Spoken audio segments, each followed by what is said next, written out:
Lacto உடல் பருமன் ஹெல்ப்லைனுக்கு வரவேக்கா. இந்திய ஆண்கள் மேம்பட்ட உடல் பருமன் எதிர்ப்பு மருத்துவ சிகிச்சை குறித்து கேட்கும் உண்மையான கேள்விகளுக்கு நான் பதிலளிக்கிறேன். எளிமையாகவும் நேர்மையாகவும் நடைமுறையாகவும். முத கேள்வி புனேயிலிருந்து ரோகனிடமிருந்து வந்துவிடுது. நான் தகுதியானவரா என அவர் கேட்கிறார். தகுதியை ஓட்டுநர் உரிம தேர்வு போல கருதுங்கள். அனைவருக்கும் ஒரே மருந்து வழங்கப்படுவதில்லை. உடல் பருமன் எதிர்ப்பு மருந்துகளை மருத்துவர்கள் பரிந்துரைப்பது PMI 30 அல்லது 27 உடன் உயர் இரத்த அழுத்தம், கொழுப்பு, தூக்கச்சிக்கல், முன் நீரிழிவு, 2ஆம் வகை நீரிழிவு இருப்பவர்களுக்கு மட்டுமே. இது ஒரு அழகு நோக்கான மருந்து பரிந்துரை அல்ல. இது முழுமையான மருத்துவ மதிப்பீட்டின் அடிப்படையில் சரியான நபர்களுக்கு மருத்துவ ஆபத்தை குறைக்கும் நோக்கத்துடன் வழங்கப்படுகிறது. 2வது கேள்வி பெங்களூரிலிருந்து அர்ஜுனிடமிருந்து வந்துள்ளது. அவர் கேட்கிறார், இந்த புதிய உடல் பருமன் எதிர்ப்பு மருந்துகள்ல உண்மையிலே என்ன வித்தியாசம் இருக்குது? பெரும்பாலானவர்கள் இந்த மருந்துகள் வெறும் பசிக்குறையை மட்டுமே குறைக்கும் என்று நினைக்கிறார்கள். ஆனால் அது முழுமையான உண்மை அல்ல. உங்க குடல்ல நிறைவு உணர்வும் சக்கர கட்டுப்பாடும் உதவும் சிக்னல்கள் உள்ளன. உடல் பருமனில் அந்த சிக்னல்கள் பலவீனமாகி விடுகின்றன. சில புதிய மருந்துகள் 2 பாதைகளிலும் ஒரே நேரத்தில் செயல்படுகின்றன. இது ஒரு பாதை நெரிசலாக இருக்கும்போது 2வது பாதையை திறப்பது போல. அதனால் பசிக்குறையும் சர்க்கரை கட்டுப்பாடும் இரண்டும் ஒன்றாக மேம்பட முடியும். ஆனா இந்த மருந்துகள் சமநிலையான உணவு மற்றும் வழக்கமான உடற்பயிற்சி போன்ற நிலையான வாழ்க்கை முறை மாற்றங்களுடன் சேர்க்கும் போதுதான் சிறப்பாக செயல்படும். அடுத்த கேள்வி கரணிடமிருந்து வருகிறது. அவர் என்னிடம் உண்மையான முடிவுகளின் எண்ணிக்கையை கூறுங்க, வெறும் பரப்புரை வேண்டாம் என்றார். நியாயமான கேள்வி. மருத்துவ ஆய்வுகள் வாழ்க்கை முறை மாற்றங்களுடன் இந்த மருந்துகளை பயன்படுத்தும் நோயாளிகள் காலப்போக்கில் குறிப்பிடத்தக்க உடல் எடை குறைவை பெற வாய்ப்புள்ளதாக காட்டுகின்றன. முடிவுகள் சிகிச்சை திட்டம், மருந்து, உணவு, உடற்பயிற்சி மற்றும் பழக்க வழக்க மாற்றங்களை பொறுத்து மாறுபடும். இது 4 வார உடல் எடை மேலாண்மை அல்ல, 4 மாத மருத்துவ எடை மேலாண்மை. சிறந்த முடிவுகளை பெற மருந்து மற்றும் வாழ்க்கை முறை மாற்றங்களில் தொடர் முயற்சி அவசியம். அடுத்த கேள்வி இம்ரானிடமிருந்து வருகிறது. அவர் கேட்கிறாரு, மருந்தளவு எப்படி தொடங்கப்படுகிறது? மருத்துவர்கள் முதல் நாளிலே அதிக மருந்தளவுக்கு செல்ல மாட்டார்கள். சிகிச்சை பொதுவாக குறைந்த அளவில் துவங்கி வாரங்களாக மெதுவாக அதிகரிக்கப்படுகிறது. இதையே டோஸ் எஸ்கலேஷன் என்பர். இந்த திட்டமிட்ட மெதுவான உயர்வு உடல் மருந்துக்கு பழகவும் பக்க விளைவுகளை குறைக்கவும் உதவும். உங்கள் சகிப்புத்தன்மை மற்றும் சிகிச்சை இலக்குகளின் அடிப்படையில் சரியான டோஸ் எஸ்கலேஷன் திட்டத்தை உங்கள் மருத்துவர் தீர்மானிப்பார். இதற்கு முறையான மருத்துவ கண்காணிப்பு அவசியம். அடுத்த கேள்வி நிதினிடமிருந்து வருகிறது. அவரது கேள்வி, நான் வீட்டில் ஊசி மருந்துகளை சரியா எப்படி தூப்பு நிலைக்க வேணும்? அது சப்கியூட்டேனியஸ் தோல்கீழ் ஊசிகளுக்கு நீங்கள் உங்கள் தொட அந்த வயிற்றில் நீங்களே ஊசி போடலாம். மேல் கை ஊசியை மற்றொருவர் போட வேண்டும். ஊசி போடுற இடத்த வாரத்தோறும் மாற்றுங்க. அதே உடல் பகுதியை பயன்படுத்தலாம், ஆனா ஒவ்வொரு முறையும் அதே இடத்துல ஊசி போடக்கூடாது. ஊசியை நுழைத்து மருந்தளவை செலுத்தி 5 வரை எண்ணி பிடித்து வையுங்கள். ஊசி போட்ட பிறகு தேய்க்க வேண்டாம்.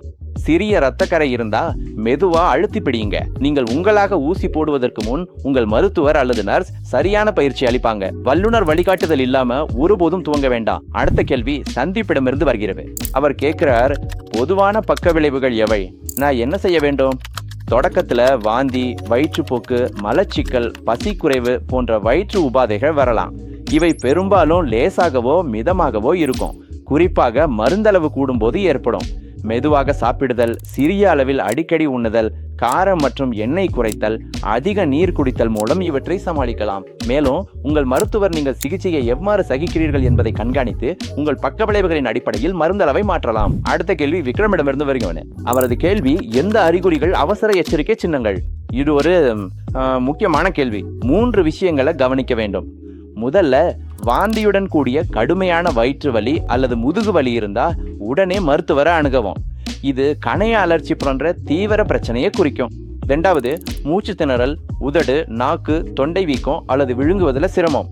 உடனே அவசர சிகிச்சை மையத்துக்கு ஓடி செல்லுவோம். 3வது, நீங்கள் இன்சுலின் அல்லது சல்போனில் யூரியா மருந்து எடுத்துக்கொண்டிருந்தால் குறைந்த சர்க்கரை அளவை கவனிக்க வேண்டும். வியர்வை, குழப்பம், குழுங்குதல் போன்ற அறிகுறிகள் குறைந்த சர்க்கரையை குறிக்கலாம். அதனால தான் சிகிச்சை முழுவதும் மருத்துவ கண்காணிப்பு அவசியம். அடுத்த கேள்வி தேவிடமிருந்து வருகிறது. அவரது கேள்வி, பயணத்தின் போது நான் என் வாராந்திர மருந்தை தவற விட்டா என்ன செய்வது? இது மீண்டும் தொடர்புடைய ஒரு கேள்வி.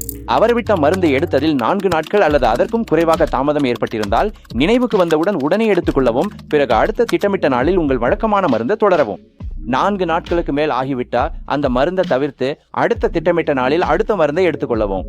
அவர் விட்டதை ஈடு செய்ய இரட்டை மருந்தே எடுக்க வேண்டாம். உங்கள் சிகிச்சை துவக்கத்தில் உங்கள் மருத்துவர் தவறவிட்ட மருந்து குறித்து குறிப்பிட்ட வழிகாட்டுதலை வழங்க வேண்டும். அடுத்த கேள்வி ராகுலிடமிருந்து வருகிறது. அவரது கேள்வி, இந்த மருந்துகளை யார் எடுத்துக்கொள்ளக்கூடாது?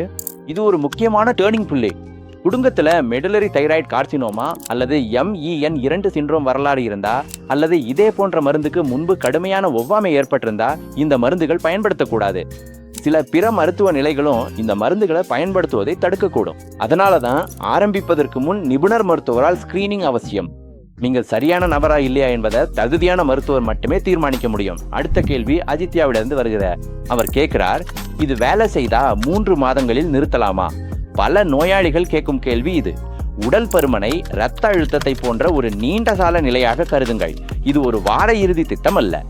பலருக்கும் நீண்டகால பராமரிப்பு திட்டங்கள் தேவைப்படும். தொடர்வது, இடைநிறுத்துவது அல்லது மாற்றுவது போன்றவை நோயாளியின் பதில், பக்க விளைவுகள் மற்றும் அபாயத்தன்மை ஆகியவற்றை அடிப்படையாக கொண்ட மருத்துவ முடிவுகள். சிகிச்சை பலனளிக்க தொடர்ந்து மருந்தும் நீடித்த வாழ்க்கை முறை மாற்றங்களும் அவசியம்.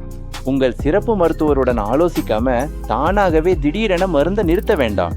எந்த சிகிச்சையும் நிறுத்தும் முடிவு மருத்துவ கண்காணிப்புல இருக்க வேண்டும்.